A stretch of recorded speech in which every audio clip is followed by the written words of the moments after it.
Hello everyone, it is your boy Winster, and I am back at it again with another video. Today we're going to be talking about the new format starting January 1st and what decks you should be playing in this new format. Which ones are going to be the best and which ones are going to be it's Jover for them. But before we get started on today's video, guys, be sure to hit that subscribe button. Be sure to hit that notification bell. But let's jump right into today's content. So these are the decks that we're going to be talking about today, guys. Tier 0, undisputed, uncontested best decks in the current format. We got Tier 1, some of the best decks in this format, but not the best. 1.5, a very consistent strategy and can top pretty consistently, but not the best, or absolutely undisputed. We got Tier 2, they're struggling a bit. They need a couple of extra support cards on the verge of maybe being rogue. And then we got it's Jover. And listen, bro. If it's Jover for you, it's Jover. Give it up. Give all hope. You don't want to be in that tier list. But let's go ahead and get started with talking about some of these decks. Let's go ahead and get started with one of my favorite decks, Branded Despia. Anything that plays Quim, Cartesia, Aluber, Branded Opening, Tragedy, any kind of builds that play that are going to fall within this strategy. Now, I do think the deck is, fairly consistent. There are some breaking times because you have to play so much engine in this deck. There's not a lot of space for hand traps or board breakers other than what you usually would play in a fusion deck like Super Polymerization. But they do have space for cross-out targets, maybe Called by the Grave.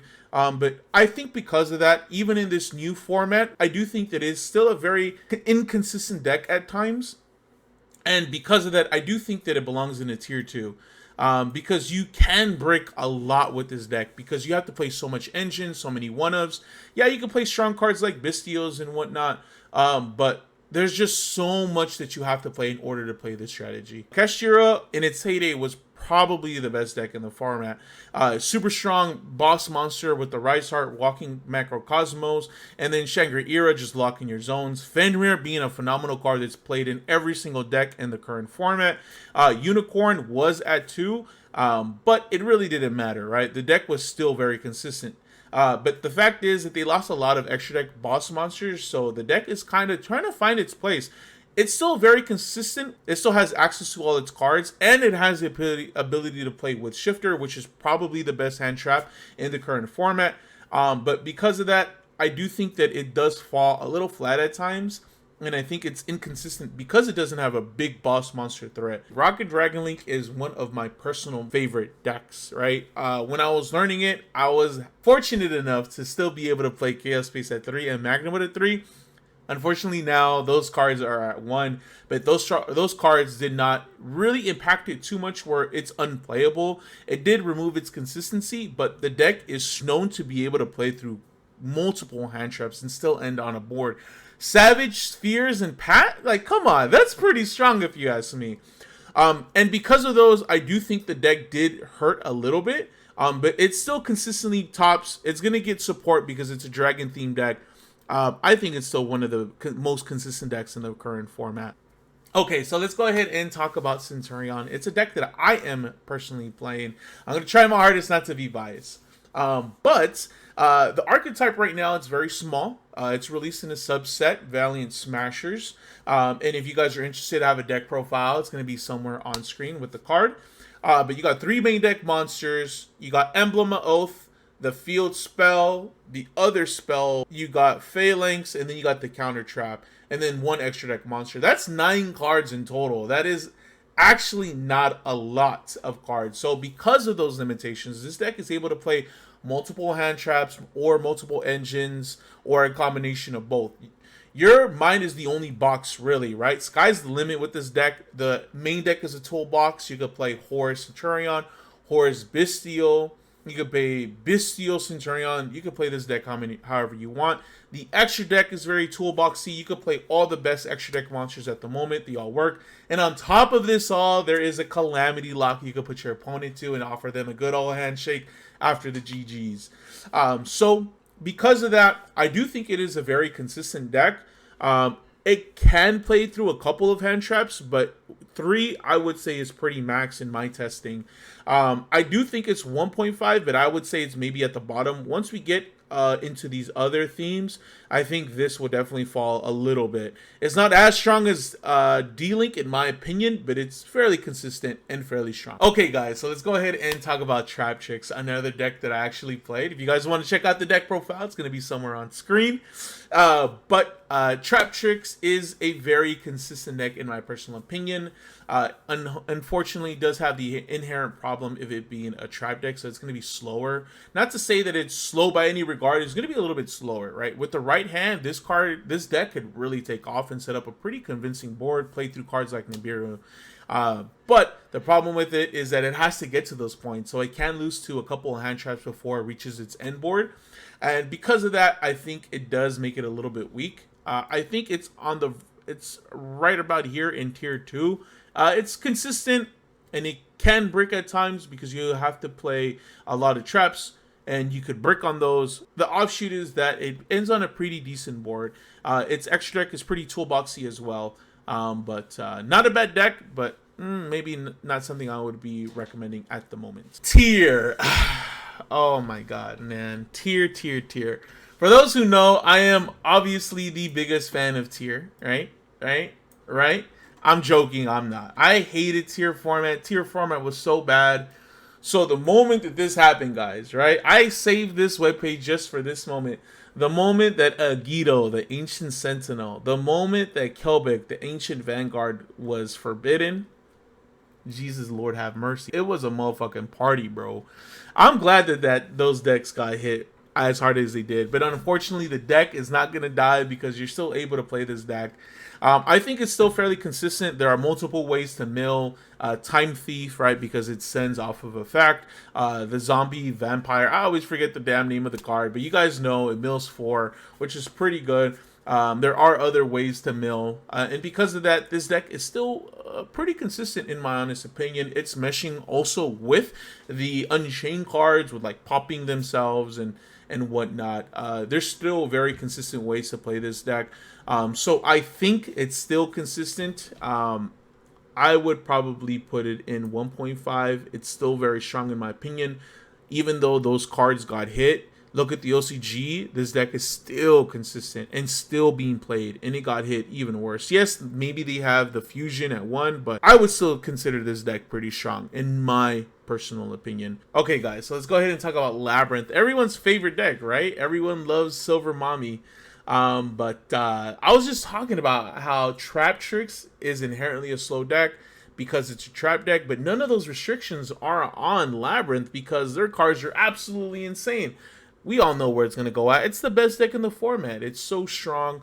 Yeah, hitting the Floodgate cards are not going to do anything, but Eradicator, Epidemic Virus is still a big thing in this deck, and I just don't know why they didn't hit that card. That card is insane. I just can't deal with it, right? It's such a strong deck. I would definitely consider this best deck in the format. Thunderies hasn't been hit since Wind Barrier statue got hit. Think about that, guys. Think about that. That's the last time this deck got hit. And yeah, you would argue, well, you know, they're not topping. They're not being as consistent. Bro, they have the ability to play Shifter. Arguably the best hand trap in the game right now. It's such a good card. This deck is so annoying to deal with. The trap card that sets all your shit face down. They tribute off your monsters. They tribute off everything. They can tribute off a spell, which is insane. I do think it's a very strong deck. Maybe not the best in the archetype, but I definitely think it's pretty strong. It's on the verge of being like top 1 right now. I would even say maybe top 1, but it's fairly consistent. I do think that people slept on it a little bit, and maybe they're just picking up other decks. I do think it's still a strong deck. It's insane. It's insane. So let's talk about Rescue Ace, man. Like, the only card that got hit was Airlifter, and that is not going to do a damn thing to this deck. This deck is still going to be able to play the Wanted package. This deck is still going to be consistent, still going to be able to activate the traps that they set, which is insane. They needed to hit either Turbulence or they needed to hit Hydrant, in my personal opinion. Make those cards a little bit less consistent in the deck. Just because they hit Airlifter means absolutely nothing to this deck. Because they have the ability to play the Wanted package, it just makes the deck so consistent. And I would say it's one of the best decks in the current format, even with those limitations of Airlifter. Okay, guys, so let's go ahead and talk about Rika. Rika Sun Avalon. It's a really strong archetype. Unfortunately, got hit pretty bad on the most recent ban list, right? Dryas and Healer got hit to limited, right? They're only able to play 1 copies of both of those cards. And I think being able to at least play multiple copies of Dryas was probably a big part of the deck being good, right? Because it could get stopped and then just go into another one. I do think that because of those limitations, it is going to stop the consistency of this deck and being able to play through hand traps, because I've seen this deck play through like 4 hand traps, and one of them being Nibiru, which is like absolutely insane. Yes, one draw stops in, but like one draw stops any heavy searcher deck. And I do think that with draw being in the format, very, very popular sideboard option or even main deck option, it's really hurting this deck even more so. And I do think that it fell down a few pegs. Is it going to be inconsistent in this new format? I don't think so. I think it's going to still be very, very strong. There are other options that you can play. But I think what they needed to hit was the Aroma. I always forget the Link 2 monster. Aroma Jasmine. I can't remember it. I think that's the one that they needed to hit. But I do think this deck is still going to be fairly consistent. I would put it maybe like right here, even after those hits. Okay, so let's go ahead and talk about Goaty, guys. I played Goaty a while ago. I have a deck profile if you guys want to check that out. And Goaty being a deck that I feel like a lot of people slept on. And a lot of cards didn't get reprinted in this past year's Megaton. So I do think that people are going to be opening their eyes when the new support falls for it. The new support looks really, really good. So I'm excited to see where the deck goes. I think when I was playing it, it was a very consistent deck, being able to play cards like Shifter, because all your stuff gets banished. You don't care if it gets banished. You want it to get banished. That way you could recycle the level 2 monsters. And being able to play cards like Ancient Deep Sea King Coelacanth, or Coelacanth, whatever his name is, Beautiful Princess, I think really helped the deck. And being able to play cards like White Aurora Dolphin, I always forget the name of that. I think that's the one, the Synchro 10 or 8 that destroys all your attack position opponent monsters. I think it's a deck that people really slept on, and they're starting to open their eyes. I do think it's like on the verge of being rogue. I think it's like tier 2 at best. It is good, but not as good as these other decks, in my personal opinion. Noble Knights, man. They took a really big hit on this most recent ban list, getting a Soul Day hit to a 0. You can't play that card anymore. But come on, guys, that card's effect was absolutely crazy. You send for cost, equip spells to the grave. What? That's insane.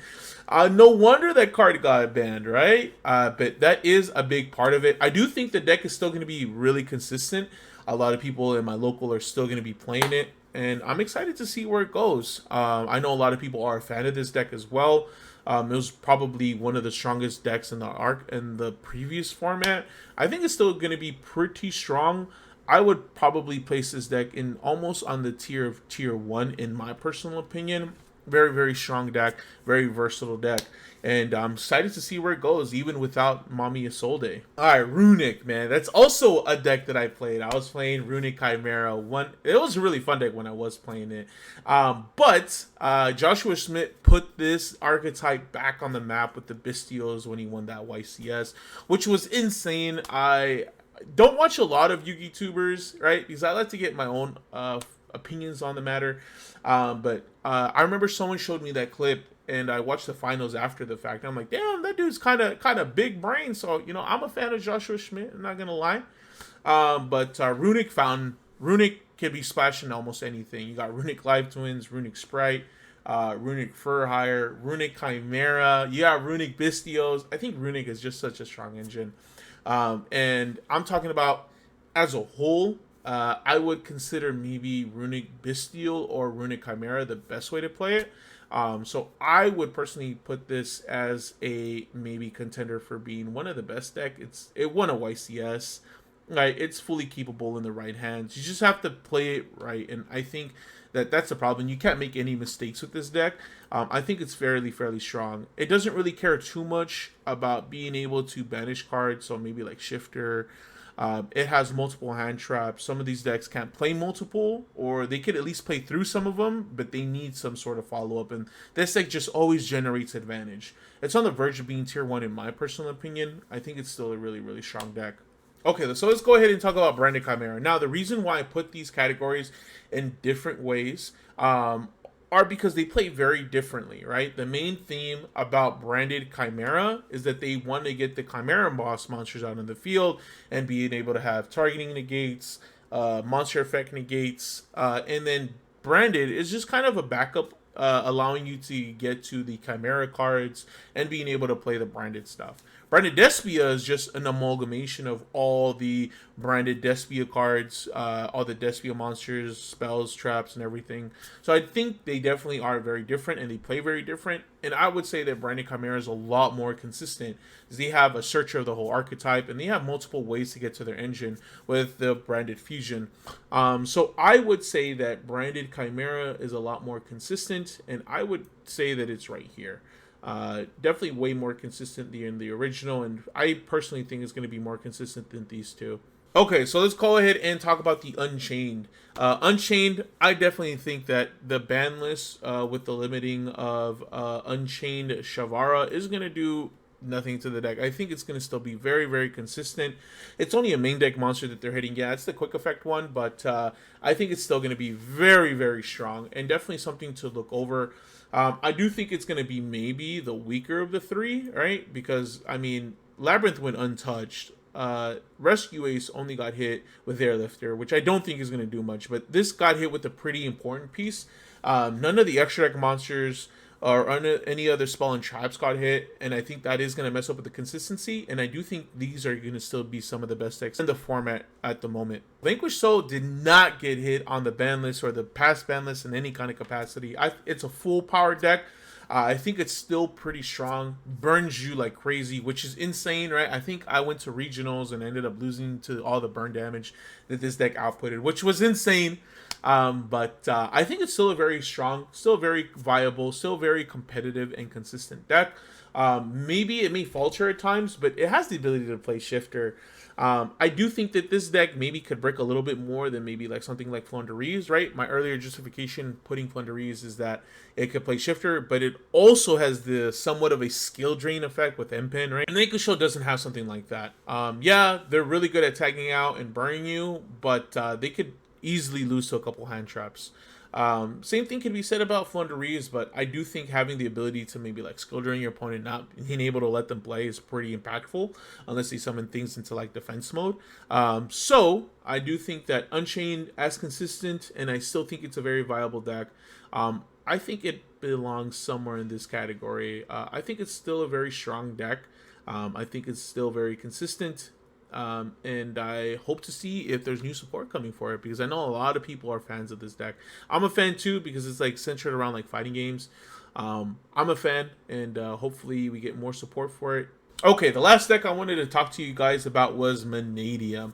Disregard this Trudea right here. I thought I didn't cover the Centurion archetype, but I did. So disregard that one. That's just extra. But the Manium archetype is still super good. I think it's really, really strong. I think the problem with it right now, and even in this previous format, is that Droll and Lockboard is a very, very popular main deck card or sideboard option. And because of those huge threats, this deck searches tremendous. But the upside to it, that single hat traps like Imperm, Effect, Veiler, Ash, this deck could play through those like nothing. I've seen crazy ass boards that people pull up. And even on top of that, people do play around like Nibiru or Droll. It's just a little bit harder to play around Droll. But because those cards are still very popular in the archetype, I think it is always going to be a threat, and people just don't want to get hit with that one Droll with all the searching that you do. I think it's very, very strong. I do think that it's up here in this area. I think personally it is right there. It's like right in the middle of tier 1.5, on the verge between tier 1. if it didn't have to search as much as it did. Okay, future Winster here. I was editing and I forgot to add Fire Kings. I don't know how I forgot to add Fire Kings, but I don't have the tier list up anymore. Don't feel like putting it together, so I'm just going to give you where it would be out of my list. It is going to be on 1.5, right in front of Runic. I think the deck is really, really strong. I feel like the end board has a little bit to be desired, but there's a lot of hype around it too, because the new cards that are going to be coming out, the new Snake Eyes monster, the Wanted package is amazing in that thing, and it's probably the best deck in OCG. So a lot of those things are taking into effect here, and I do think that we're going to be in a pretty good format in these coming months. But it's right in front of Runic. It's the tip top of 1.5, maybe best deck in the new format. Okay, guys, that is my tier list for this up-and-coming format, January 1st, 2024. I want to get your guys' thoughts and opinions. What are some of the decks in the format up-and-coming? Let me know in the comment section. Also, while you're there, let me know what you guys think of my tier list. Did I forget anything? Is my tier list completely wrong? Let me know in the comment section below, guys. But that is going to be it for today's video, guys. Do not forget to subscribe, like, comment, and share. Do yourself a favor. Help your boy out with that algorithm. Be sure to check it out. My name is Winster. You guys have a good rest of your day. And let's have fun in this new format. Peace out, guys.